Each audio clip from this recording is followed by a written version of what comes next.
আজকের আলোচনাটি হলো শুধুমাত্র আমার প্রিয় সপ্তম শ্রেণীর ছাত্রছাত্রীদের জন্য। তোমাদের বাংলা পাঠ্যবইয়ের গুরুত্বপূর্ণ গল্প কুতুব মিনারের কথা আমাদের লেখক হলেন সৈয়দ মুস্তফা আলী। এই গল্পটি থেকে পাঠ্য বই খুঁটিয়ে খুঁটিয়ে গুরুত্বপূর্ণ এমসিকিউগুলি আলোচনা করেছি এই ভিডিওটির মাধ্যমে। তাই তোমরা ভিডিওটি স্কিপ না করে প্রথম থেকে শেষ পর্যন্ত দেখতে থাকো এবং খুব সুন্দরভাবে খাতায় এই প্রশ্ন এবং উত্তরগুলি লিখে নাও। আর অন্যান্য গল্প এবং কবিতা থেকে সাজেশন পেতে হলে এই চ্যানেলের প্লেলিস্টে গিয়ে ক্লাস 7 বেঙ্গলির প্লেলিস্ট ওপেন করলে তোমরা কিন্তু অন্যান্য গল্প এবং কবিতা থেকে সাজেশনগুলি দেখতে পারবে। তাহলে আজকের আলোচনাটি শুরু করলাম। কুতুব মিনারের কথা, সৈয়দ মুস্তফা আলী। গুরুত্বপূর্ণ 18টি এমসিকিউ। 1 নম্বর প্রশ্নটি হলো, পৃথিবীর সর্বশ্রেষ্ঠ মিনারের নাম কি? উত্তরটি হলো কুতুব মিনার। 2 নম্বর প্রশ্নটি হলো, কুতুব কয় তলার মিনার? উত্তরটি হলো 5 তলার মিনার। 3 নম্বর প্রশ্নটি হলো, কুতুব মিনারের প্রথম তলাতে কি রয়েছে? উত্তরটি হলো বাঁশি ও কোণের পরপর সাজানো নকশা। 4 নম্বর প্রশ্নটি হলো, কুতুব মিনারের দ্বিতীয় তলাতে কি রয়েছে? উত্তরটি হলো শুধু বাঁশি। 5 নম্বর প্রশ্নটি হলো, কুতুব মিনারের তৃতীয় তলাতে কি রয়েছে? উত্তরটি হলো শুধু কোণ। 6 নম্বর প্রশ্নটি হলো, ইরান বলতে কোন দেশকে বোঝায়? উত্তরটি হলো ইরান বলতে পারস্য দেশকে বোঝায়। 7 নম্বর প্রশ্নটি হলো, তুরান বলতে কোন দেশকে বোঝায়? উত্তরটি হলো তুরস্ককে। 8 নম্বর প্রশ্নটি হলো, কে অশোক স্তম্ভ দিল্লিতে আনেন? উত্তরটি হলো ফিরোজ তুঘলক।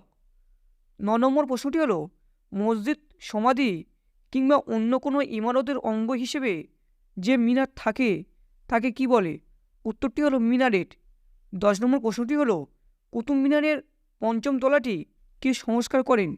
উত্তরটি হলো সিকন্দর লোদি।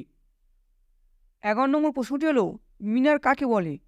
উত্তরটি হলো আপন মহিমায়, নিজস্ব ক্ষমতায় যে সুউচ্চ স্তম্ভ দাঁড়ায় তাকে মিনার বলে।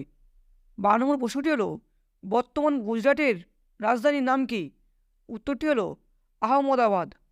13 নম্বর প্রশ্নটি হলো, আহমদাবাদ নামটি কার নামানুসারে হয়? উত্তরটি হলো গুজরাটের রাজা আহমেদের নামানুসারে। 14 নম্বর প্রশ্নটি হলো, তাজের কি ভুবন বিখ্যাত? উত্তরটি হলো মিনারিকা। 15 নম্বর প্রশ্নটি হলো, ইমারত মাত্রেরই একটা কি সাইজ আছে? উত্তরটি হলো অপটিমাম। 16 নম্বর প্রশ্নটি হলো, কুতুব মিনার নামটি কার নামানুসারে রাখা হয়েছে? উত্তরটি হলো সম্ভবত সুলতান কুতুবউদ্দিন আইবকের নামানুসারে কুতুব মিনার নামটি রাখা হয়েছে। 17 নম্বর প্রশ্নটি হলো, চতুর্থ পঞ্চম তলা পুনর্নির্মাণ করতে কে সাহায্য করেন? উত্তরটি হলো সম্রাট ফিরোজ তুঘলক।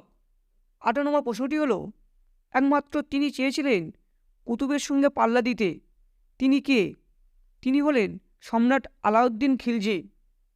আর ভিডিওটি যদি ভালো লাগে তাহলে অবশ্যই একটি লাইক করো, কমেন্ট করে জানিও ভিডিওটি তোমার কেমন লাগলো।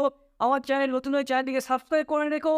আর এই সুন্দর ভিডিওটি তোমার প্রিয় বন্ধুদের কাছে পাঠিয়ে তাদের উপর সুযোগ করে দাও। তাহলে আজকে আলোচনাটি শেষ করলাম এই পর্যন্ত। পরবর্তী নেক্সট ইম্পর্টেন্ট ভিডিও নিয়ে আবার তোমাদের সাথে দেখা করবো আমি।